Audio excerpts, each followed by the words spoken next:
আমরা এখনই শুরু করছি। আজকে আপনারা জানেন খুবই আমাদের একটা গভীর শোকের দিন। বেগম খালেদা জিয়া আজকে সকাল 6টায় ইন্তেকাল করেছেন। তো আজকে ক্যাবিনেটের একটি স্পেশাল সভা হয় এই বিষয়ে।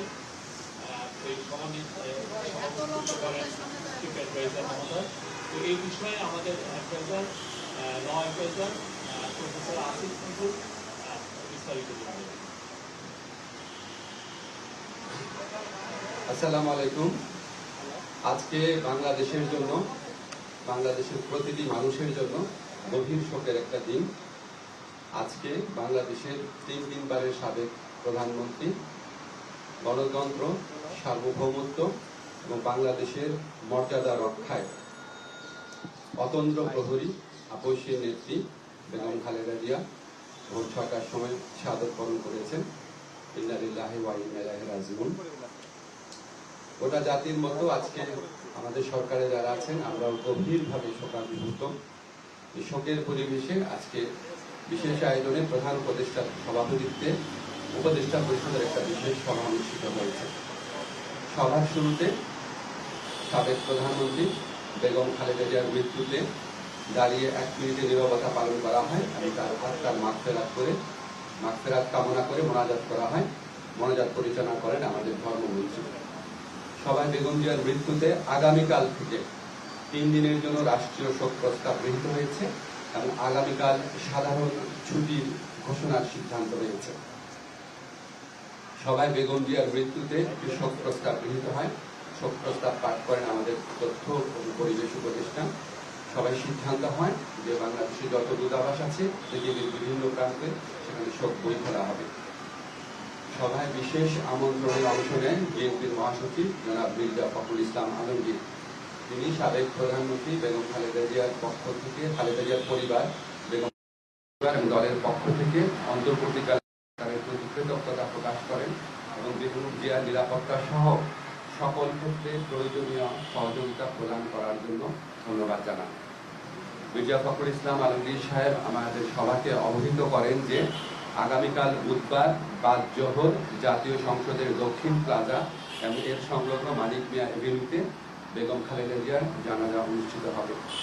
জানাজার পর তাকে শহীদ রাষ্ট্রপতি, বীর মুক্তিযোদ্ধা রাষ্ট্রপতি জিয়াউর রহমানের পাশে দাফন করা হবে।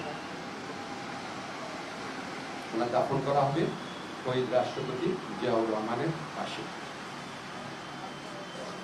আজকে সবাই বেগম জিয়ার দাফন এবং জানাজা সম্পর্কিত বিষয়ে সরকার সব ধরনের সহযোগিতা প্রদান করবে বলে জানিয়েছেন মাননীয় প্রধান উপদেষ্টা। মাননীয় প্রধান উপদেষ্টা ডক্টর মোহাম্মদ ইউনূস সভায় বেগম জিয়ার বিষয়ে বিভিন্ন স্মৃতিচারণ করেন। একটা কথা বলতেই হচ্ছে যে উনি আমাদেরকে মনে করিয়ে দেন শেষ যখন দেখা হয়েছিল বেগম জিয়া ওনার সাথে একান্তে অনেকক্ষণ কথা বলেছিল। আপনারা জানেন সেনা সদরে যে অনুষ্ঠিত হয়েছে প্রোগ্রাম, সেখানে উনি অত্যন্ত সুন্দর ছিলেন, সবার সাথে কথা বলেছেন এবং উনি স্মৃতিচারণ করেছেন মাননীয় প্রধান উপদেষ্টা। এবং উনি এটা বারবার বলেছেন যে আজকে এরকম এই জাতির এই বিশেষ মুহূর্তে আমাদের বেগম খালেদা জিয়ার উপস্থিতি অনেক প্রয়োজন ছিল। গোটা জাতি ওনার জন্য দোয়া করেছে, আল্লাহর ইচ্ছা উনি চলে গেছেন। কিন্তু বাংলাদেশের ইতিহাসে, বাংলাদেশের প্রতিটি মানুষের হৃদয়ে, বাংলাদেশের প্রতিটি আত্মমর্যাদাশীল গণতন্ত্রকামী দেশপ্রেমিক মানুষের হৃদয়ে ওনার অবস্থান অক্ষয় অবিনশ্বর হয়ে থাকবে। আমি ব্যক্তিগতভাবে মনে করি বাংলাদেশের ইতিহাসে এত শ্রদ্ধা, এত সম্মান, এত ভালোবাসা নিয়ে এরকম একজন নেতৃত্ব চলে যাওয়া এটা একটা বিশেষ মুহূর্ত এবং আমরা বাংলাদেশের প্রতিটা মানুষ এই শোকে একত্রিত হয়েছি। একত্রে আমরা আগামীকাল শোক দিবস পালন করবো, এরপরে যেদিন শোক দিবস পালন করবো সবাই আমরা বেগম খালেদা জিয়ার প্রতি যথার্থ সম্মান প্রদর্শনের জন্য ওনার যে জানাজা হবে এবং ওনার যে দাফন কাজ হবে সেটা আমরা অত্যন্ত শৃঙ্খলার সাথে আফগান পরিবেশে আমরা আমাদের সবার দায়িত্ববোধ থেকে সুশৃঙ্খলভাবে এই অনুষ্ঠানগুলো আমরা দাফন এবং জানাজার যে কর্মসূচি রয়েছে সেগুলো আমরা পালন করবো, এই প্রত্যাশা আমরা ব্যক্ত করছি। ধন্যবাদ। আমরা কয়টা কোশ্চেন নিব? মোস্তফা মল্লিক। স্যার, আমার প্রশ্নটা হচ্ছে যে সবই আপনি বললেন সকাল থেকে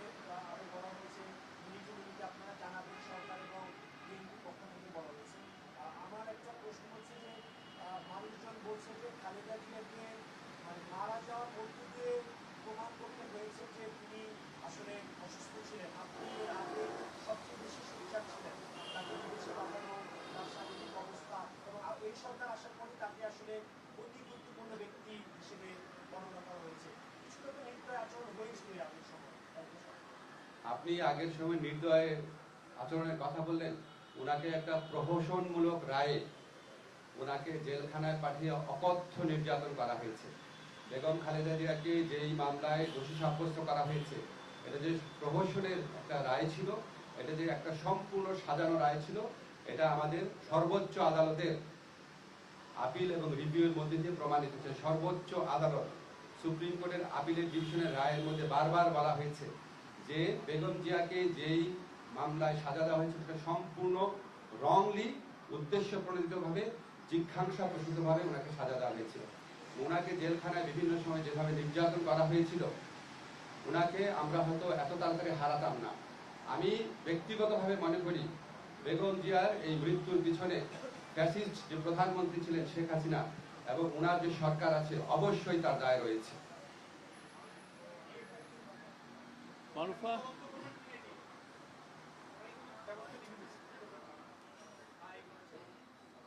তবে আপনাকে একটা জিনিস আমরা বলি, আমরা আমাদের সরকারের পক্ষ থেকে আপনারা সবাই লক্ষ্য করেছেন, আমাদের যা করার ছিল, আমাদের মাননীয় প্রধান উপদেষ্টা প্রফেসর ডক্টর মোহাম্মদ ইউনূস উনি ব্যক্তিগতভাবে সমস্ত সময় খোঁজ খবর রেখেছেন।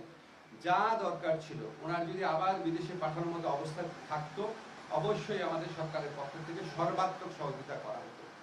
উনি ব্যক্তিগতভাবে এই জিনিসগুলোর খোঁজ খবর নিয়েছেন। আমাদের দুর্ভাগ্য, আমরা হয়তো বেগম খালেদা জিয়াকে বছর খানেক বা বছর দুয়েক আগে যদি আমরা হয়তো পেতাম, হয়তো আমাদের পক্ষে কিছু একটা করা সম্ভব ছিল। আল্লাহর ইচ্ছা উনি চলে গেছে।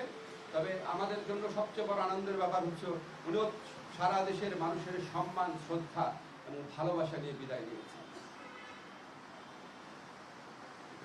এই সুমি, কোশ্চেন? Any? ঠিক আছে, আপনারা সবাই ভালো থাকবেন। এই বিষয়ে একটা মিটিং হচ্ছে এখন 12:30টার সময়, কালকে সিকিউরিটি সিচুয়েশন। আমি জাস্ট মাইকে বলে দিচ্ছি, কালকে মাননীয় প্রধান উপদেষ্টার নির্দেশক্রমে আগামীকাল জানাজা এবং দাফন অনুষ্ঠান সার্বিকভাবে কোঅর্ডিনেশন করার জন্য 12:30টার সময় এখনই আমরা স্বরাষ্ট্র মন্ত্রণালয়ে বসছি। এছাড়াও বিভিন্নভাবে কোঅর্ডিনেট করা হচ্ছে। আমরা চাই এই আগামীকালের যে জানাজা এবং দাফন এটা যেন সুশৃঙ্খলভাবে অনুষ্ঠিত হয়। আপনারা সবাই সহযোগিতা করবেন। আপনারা গণমাধ্যম এই স্বৈরাচারী ফ্যাসিস্ট সরকারের পতনের পর যেভাবে সরকারকে বিভিন্ন কাজে সহযোগিতা করছেন, আমরা সত্যি কৃতজ্ঞ। আগামীকাল ইনশাআল্লাহ আমরা আপনাদের সহযোগিতা পাবো। ধন্যবাদ। Thank you.